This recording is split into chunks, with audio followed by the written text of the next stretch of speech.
Yes my friend, you actually saw it right. ये कोई click paid video नहीं है।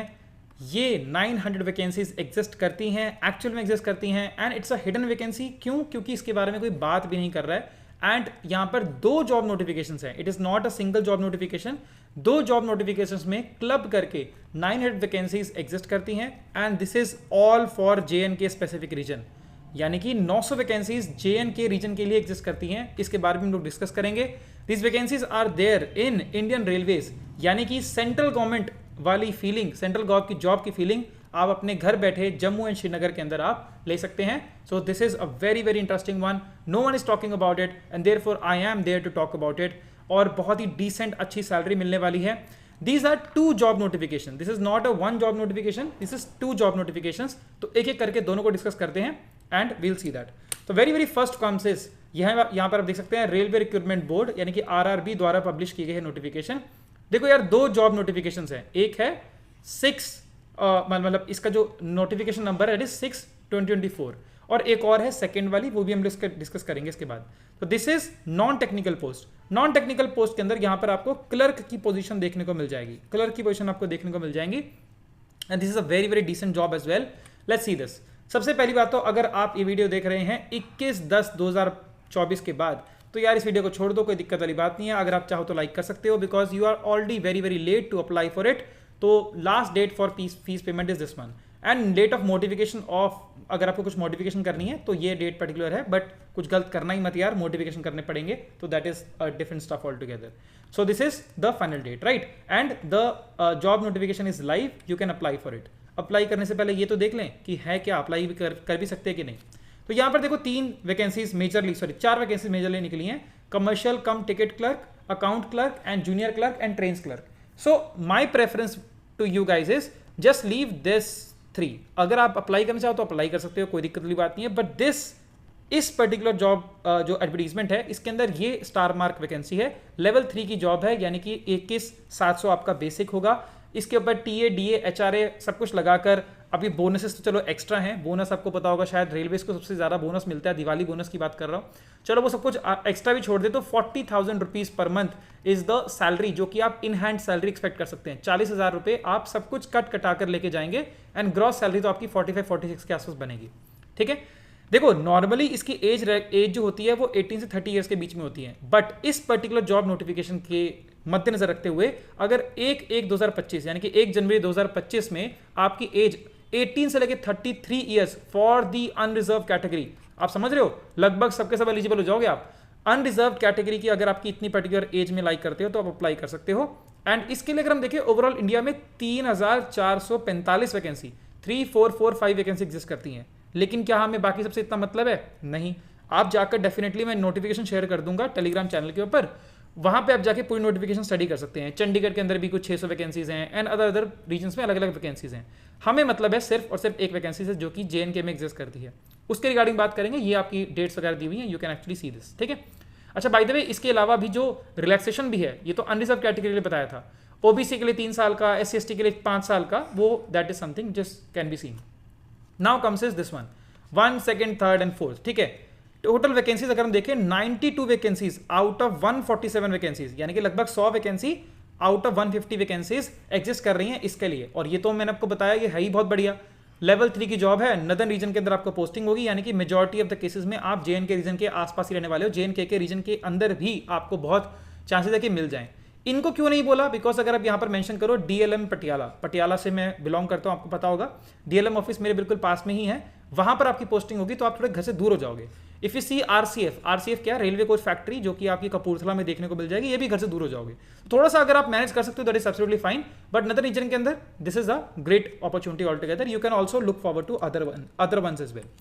Now comes is the age eligibility. भाई कौन अप्लाई कर सकता है? तो भाई साहब सीधी सी भाषा में बताता हूँ, 12th पास जिसने भी कर ली है सब के सब अप्लाई कर सकते हैं। और 12th पास के बेसिस के ऊपर आपको अच्छी सेंट्रल जॉब की वैकेंसीज मिल रही है। कोई आपको CGL नहीं देना, कोई आपको PA की जॉब नहीं मिल रही है, उसके लिए इतना टफ कंपटीशन भी नहीं रहेगा, इसके लिए भी इतना टफ कंपटीशन नहीं रहेगा, तो डेफिनेटली आप अप्लाई कर सकते हैं। ठीक है, I hope you are fine with this.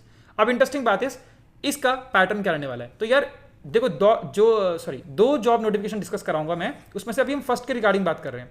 तो इस पर्टिकुलर जॉब नोटिफिकेशन के लिए 2 पेपर आपके होंगे, एक होगा CBT 1 और एक होगा CBT 2। ठीक है, दोनों का सिलेबस कुछ इस प्रकार का है। अच्छा बाय द वे सर, अगर आप सेकंड और थर्ड पोस्ट के लिए अप्लाई कर रहे हैं, ठीक है, तो उसके लिए आपको टाइपिंग टेस्ट भी देना है, अदरवाइज फर्स्ट और थर्ड के लिए देना ही नहीं है। और मैं तो आपको बोल रहा हूं आप प्रेफरेंस यहां पे रखो, थर्ड वाली पोजीशन पे, यानी कि इस के ऊपर आप ट्राई करो इस पोस्ट के लिए, ठीक है। देन फर्स्ट एंड सेकंड, ठीक है, तो ऑलमोस्ट सिलेबस सबका सेम है, पैटर्न भी लगभग सेम है, बस क्या है यहाँ पे 90 मिनट्स, यहाँ भी 90 मिनट्स, यहाँ पे 40 questions, 30 questions, 30 questions, total 100 question, यहाँ पे 50, 35, 35, 120 क्वेश्चंस। अगर आपको देखने को मिलेगा तो यहाँ पर आपको इंग्लिश देखने को नहीं मिलेगी, तो अगर आपकी इंग्लिश वीक है तो भैया इससे बढ़िया तो एग्जाम हो ही नहीं सकता। And in fact RRB focuses on the fact कि इंग्लिश का यूज कहाँ पर कम किया जाए, ठीक है। चलिए, by the way negative marking होगी, बिल्कुल होगी, 1/3 की नेगेटिव मार्किंग एग्जिस्ट करती है। और अगर आप फर्स्ट स्टेज में आपको क्लियर होना है तो आपको at least 40% for the unreserved category 40% number, यानी कि 40 नंबर लेकर आने पड़ेंगे 100 में से। उसके बाद मेरिट बनेगी जिसमें 15 टाइम्स ऑफ द वैकेंसी, यानी कि अगर हम जेएन के रीजन की बात करें तो जेएन के रीजन में आपकी 150 वैकेंसी है, तो यहां पर 15 मल्टीप्लाई बाय 150 बताना कितना आएगा, ठीक है, कमेंट करो जरा। तो मोर देन 2500 वैकेंसीज लोगों को शॉर्टलिस्ट किया जाएगा एंड उसके बाद आप डेफिनेटली अपीयर होंगे in the second round, and second round में मेरिट बनेगी and you will be selected as such, ठीक है। तो इसमें कोई इंटरव्यू कुछ भी नहीं है, ठीक है। This is a syllabus, you can see this, कोई डिफिकल्ट सिलेबस नहीं है। अगर आप क्लरिकल पोस्ट, जैसे एग्जांपल जूनियर अकाउंट असिस्टेंट की आपकी पोस्ट निकली है ना, क्या बोलते हैं, हाई कोर्ट में वैकेंसी निकली थी, ठीक है, तो जूनियर असिस्टेंट की, तो अब अगर आप उनके लिए प्रिपेयर कर रहे हैं तो इसके अंदर भी अपीयर हो जाओ, कोई दिक्कत वाली बात ही नहीं है, ठीक है। इनफैक्ट आपकी जो सैलरी होगी वो फार ग्रेटर होगी इन द सेंट्रल गवर्नमेंट। मतलब अगर मैं आपको बात बताऊं तो क्लर्क आप अगर स्टेट गवर्नमेंट में लग रहे हो और क्लर्क ही आप लग रहे हो सेंट्रल गवर्नमेंट के अंदर, ठीक है, तो स्टेट में भी लग रहे हो, सेंटर में भी लग रहे हो, तो मैं आपको बता दूं भाई इजीली दोनों को अगर हम कंपेयर किया जाए तो आपकी 5000 से लेके 7000 प्लस सैलरी आप मान के चलो इन द सेंट्रल गवर्नमेंट। और सेंट्रल गवर्नमेंट की जॉब अगर आपको स्टेट में मिल जाए तो उससे बेस्ट तो क्या ही सिनेरियो होगा। आप समझ रहे हो बात को, तो please make sure this is the one, okay. अच्छा बाय द वे, अगर आपको अभी भी इंटरेस्ट नहीं आ रहा तो आपको बता देता हूं, एग्जामिनेशन फीस 500 रुपए है। तो आप बोलोगे यार इसमें कौन सी बड़ी बात है, ये तो सर आपने और डिसरिगार्ड कर दिया है। नहीं, 500 रुपए की फीस है, और अगर आप सिर्फ और सिर्फ एग्जाम के लिए अपीयर हो जाते हो तो आपको 400 रुपए आपके वापस हो जाएंगे, यानी कि इफेक्टिव फीस कितनी बनी, 100 रुपए। अच्छा, SC ST OBC ex serviceman female transgender के लिए 250 रुपए फीस है, और उसके अंदर भी क्या हो जाएगा, 250 के 250 रुपए आपके वापस हो जाएंगे अगर आप CVT के लिए अपीयर हो जाते हो। आप समझ रहे हो। अच्छा, इंटरेस्टिंग इनफ इज, अगर आपको free sleeper class air ticket भी, एयर टिकट बोल दिया, स्लीपर का क्या कहते हैं, रेलवे टिकट भी मिल सकता है, वो डिपेंड करता है little bit on circumstances and all, ठीक है। चलो, ये तो हो गई सर पहली वैकेंसी के बारे में डिस्कस कर लिया है। Now comes the second vacancy. इसके बारे में तो लिटरली बहुत सारे लोगों को आइडिया ही नहीं है, ठीक है। इस वैकेंसी का कहानी कुछ इस प्रकार की है। तो ये वैकेंसी क्या थी ना, पहले बहुत पब्लिश हो गई थी, फरवरी या मार्च में वैकेंसी आ गई थी। उस टाइम पे 9144 वैकेंसीज ओवरऑल इंडिया ये आपकी पब्लिश की गई थी। बट फिर क्या हुआ, इसमें कुछ रिफॉर्म्स आए गए और क्या किया गया, अब इसकी वैकेंसी बढ़ाकर कर दी गई है 14,498, ठीक है। अब इसको अगर देखें तो कितना इंक्रीमेंट हो गया है इन दोनों को मिला के, 5152 या 4, आई थिंक 4।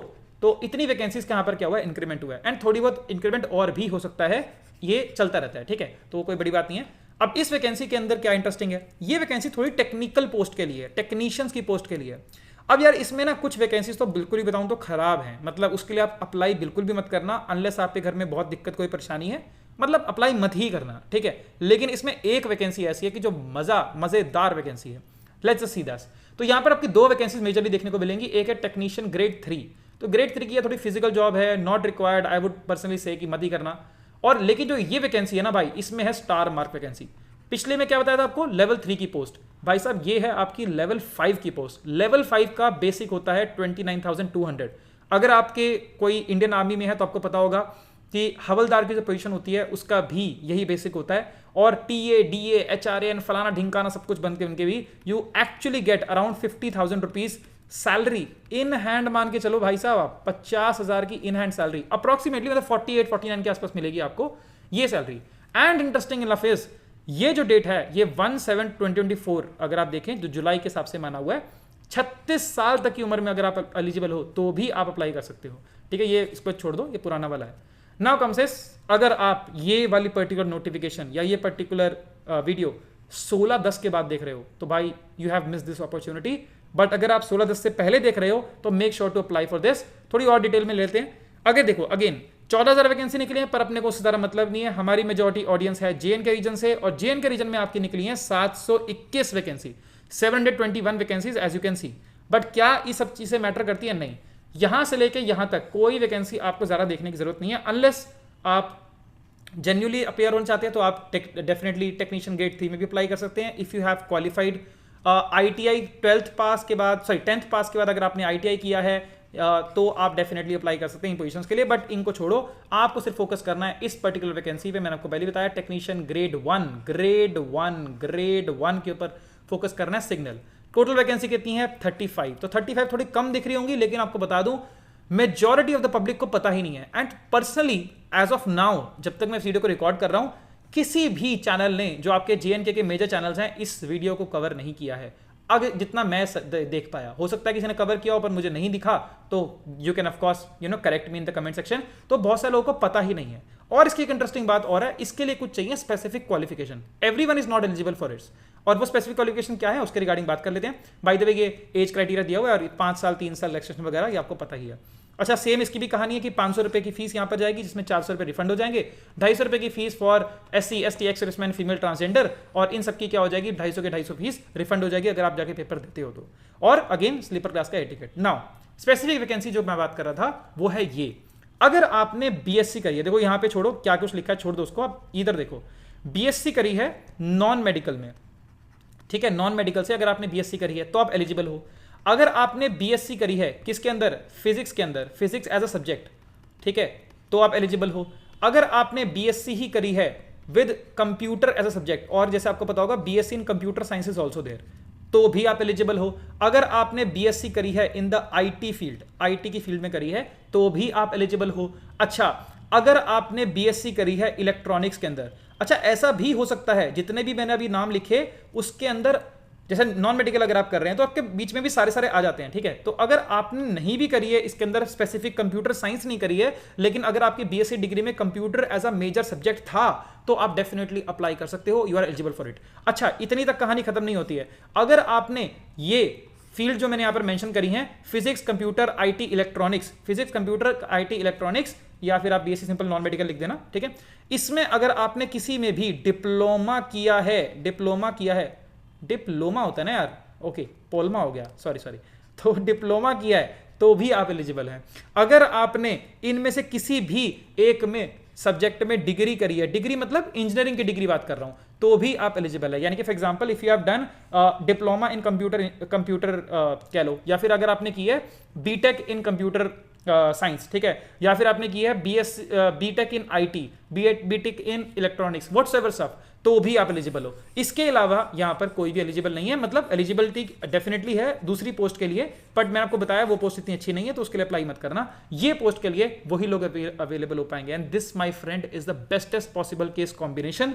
मैं आपको बोलूंगा डेफिनेटली अप्लाई करो अगर एलिजिबल हो। रिलेटिव कंपटीशन बहुत कम रहने वाला है। और इंटरेस्टिंग कहानी इसके अंदर, इसका जो पैटर्न अगर आप देखो तो सिर्फ और सिर्फ क्या होगा, एक एग्जाम होगा, एक आपका रिटर्न एग्जाम होगा, उसके बाद आपका सीधा क्या होगा, DV होगा, और फिर क्या होगा, आपकी फाइनल मेरिट बनेगी, and you will be given the chance. इसमें कोई भी ऐसा नहीं है कि आपको 2-3 एग्जाम होंगे, ऐसा कुछ भी नहीं करना। और एग्जाम का पैटर्न आपके बिल्कुल सामने है। जनरल अवेयरनेस के 10 क्वेश्चन, जीके कमजोर है तो बिल्कुल अपियर हो जाओ एग्जाम के लिए। रीजनिंग के 15 क्वेश्चन, कंप्यूटर्स के 20 क्वेश्चन, मैथमेटिक्स के 20 क्वेश्चन, और बेसिक साइंस एंड इंजीनियरिंग देखिए घबराना बिल्कुल मत, ये कुछ नहीं है यार, 10th क्लास और 12th क्लास का ही सब्जेक्ट के बारे में कुछ पूछा हुआ है। तो ये होगा, DV होगा, मेरिट होगा, डन, क्लियर। तो this is a syllabus of it.